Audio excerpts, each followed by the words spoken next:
So Big Money Moicano just became a fan favorite. Well, I don't know. This is a weird one, right? Like he's a fan favorite to the internet yappers like ourselves, the people that are in this weird like shit talking space on, MMA Twitter, MMA YouTube. He called out our favorite pay piggy, the MMA guru, and just had a insane post-fight press conference. Like, that was the highlight of the fight. And that's why I think it's a little bit weird. Like, it's a little bit of a mixed reaction I'm seeing online because there are so many people that are not happy with that fight. And I completely get it. That fight was kind of boring. The overall fight night was kind of boring. I was thinking about this. The highlight for me of the entire fight night was Moicano's insane ravings after his fight, which is a post-fight press conference.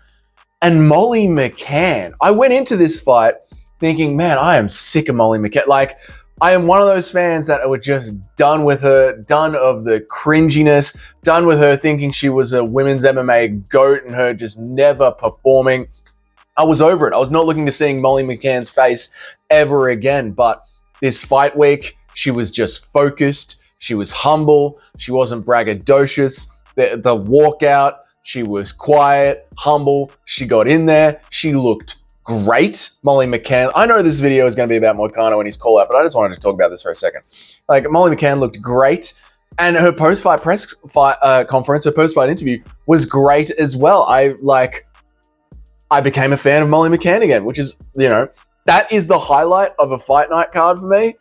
That's no good. That means it was a crappy fight night card, and it was. It was boring as hell. Anyway, then we get to Moicano, and the fans, they're very, very split on this. If you're part of the talking online community, you're loving what's happening after the fight. If you're not part of that, all you're left with is just the fight. And the fight kind of sucked. The fight was boring as hell. I understand why Moicano had to take it there because Dober was piecing him up on the feet. Dober was definitely winning the stand-up exchanges. So obviously Moicano had to chase him down to the ground.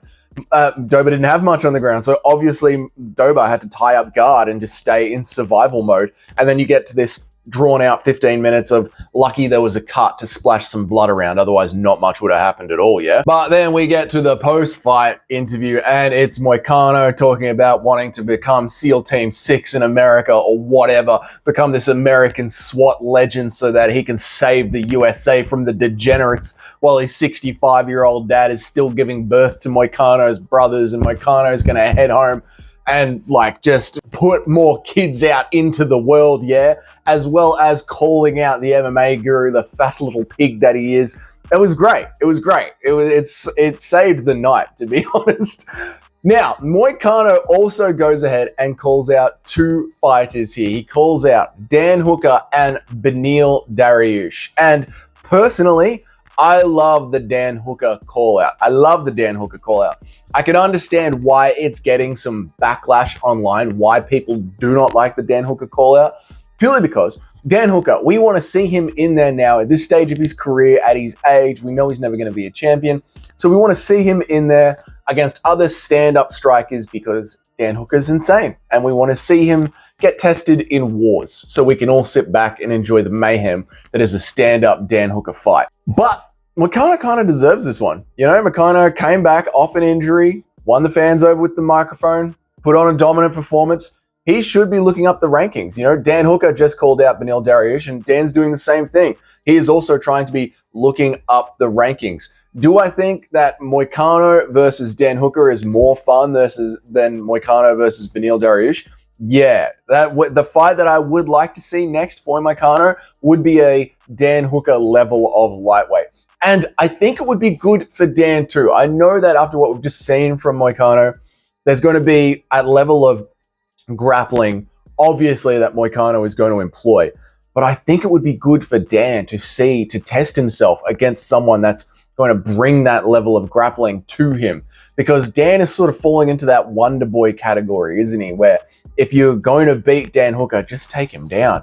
Just take him down. So we want to see if Dan Hooker is getting better at that and whether or not he can scramble out of there and keep the fight standing. And moicano is a great test to do that with, because moicano hasn't got the most dominating ground game, but he has got a good enough ground game to be a good test for Dan Hooker. And it's a bit of a fan favorite fight. I mean, we love moicano. I love moicano. We love Hooker. I love Dan Hooker. Let's put them both in there together. It's a bit of a fan favorite fight. To me, moicano versus Dariush is a bit slow. And again, it's the same thing with Dan Hooker versus Dariush. It's a bit slow. It's just, you know what the problem with this mix is? Beneil Dariush. The problem is Beneil Dariush. I don't know anywhere fun to put him. He's sort of like that Mateus Gamrot level of lightweight. Like, there's just nowhere fun for you in your fight style.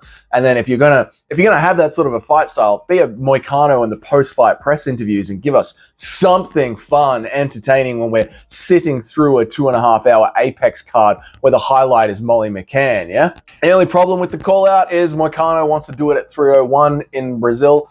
But I think Dan's arm is still healing from that. I don't think he's going to be ready for 301. So if Moicano's happy to wait, but Moicano wants money, and I'm sure he wants to get back in there as quickly as he can.